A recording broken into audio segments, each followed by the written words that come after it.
Hi, this is Aren from Three Brothers Filmcast, and this is an audio review of Skinamarink, based on a written review published at threebrothersfilm.com on January 31st, 2023.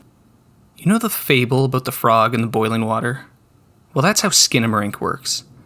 Its avant-garde approach lulls you to sleep so that you wake up in a nightmare. The experimental debut feature of Canadian filmmaker Kyle Edward Ball is profoundly unsettling, and so strange that as many viewers will hate it as love it. But it rewards your patience. Like so many great horror movies, and particularly found footage horror movies, with which it shares many stylistic hallmarks, it relies on an absolute suspension of disbelief, which erases the boundaries between what you're seeing on screen and what you're feeling. The result is a dissociative nightmare.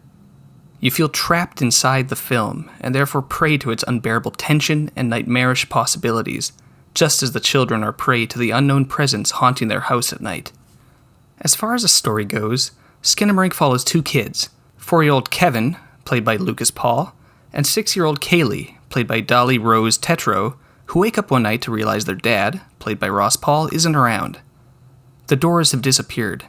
They watch old cartoons on TV to pass the night, but it never becomes morning. Mom, played by Jamie Hill, isn't around anymore. They don't know why. They don't know what's happening. Neither do we. The title and the concept together suggest the ways that the loss of a parent is a living nightmare for a child. The radical formal approach tries to replicate that overwhelming confusion and fear a child of 4 might experience. Ball, who's expanding on his 2020 proof-of-concept short film Heck, doesn't give us any exposition. There's no setup, no character development, no scenes of the kind you'd read on a page. The approach is entirely avant-garde, more akin to Michael Snow than Wes Craven. Or to put it in horror movie terms, it's like Oren Peli's Paranormal Activity, with all the daytime scenes stripped out. Perhaps the closest analog is David Lynch's Episode 8 of Twin Peaks: The Return, where Lynch strips away all conventional storytelling to touch at the core of evil in the world. But even that isn't entirely accurate.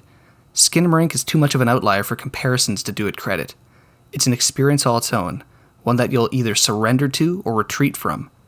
Where you think it's great or a bore will depend on whether you do the former or the latter. Ball doesn't give an inch in his stylistic approach. The grainy digital footage has no conventional framing, no shots of characters' faces, and no shot reverse shots.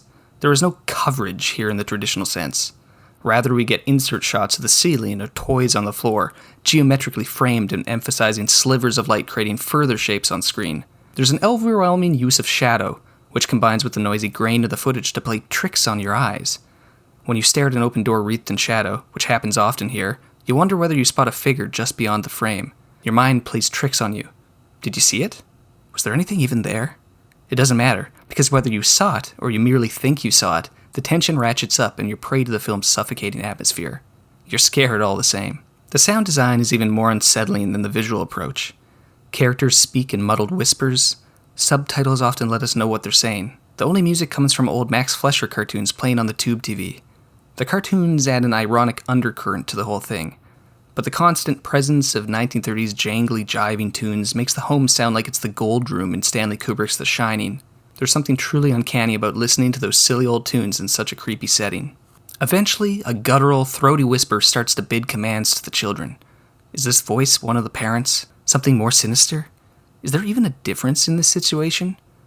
Ball knows he is creating unbearable tension here, with first-person shots of children walking into basements, haphazardly wielding flashlights as spotlights into the empty space. Other scenes have them bid to look under the bed and stare into the darkness until something stares back. Tension always has to break, and here, Ball breaks it in the most jarring fashion possible, using more jump noises than jump scares. Auditory bursts of screeching feedback that jolts you as much as any scary face. But you get those too, in a way. Dissociated, defamiliarized, so indistinct yet so human that you mask your own fears onto its empty features, terrified by the implications in the uncanny dreamscape you're witnessing. Skinamarink will either work on you or it won't. I doubt there's any in between. If you're looking for a conventional horror picture, you're wandering around the wrong house. If you refuse to surrender to its slow cinema rhythms in the first half, the second half won't hold its necessary power. It's a film of gradual dread that becomes all-consuming, like white noise or the static feedback of a tube TV. So you have to meet it halfway. But if you do, it'll shred your nerves like few films of the past 2 decades. Like the song of the title, good luck getting it out of your head.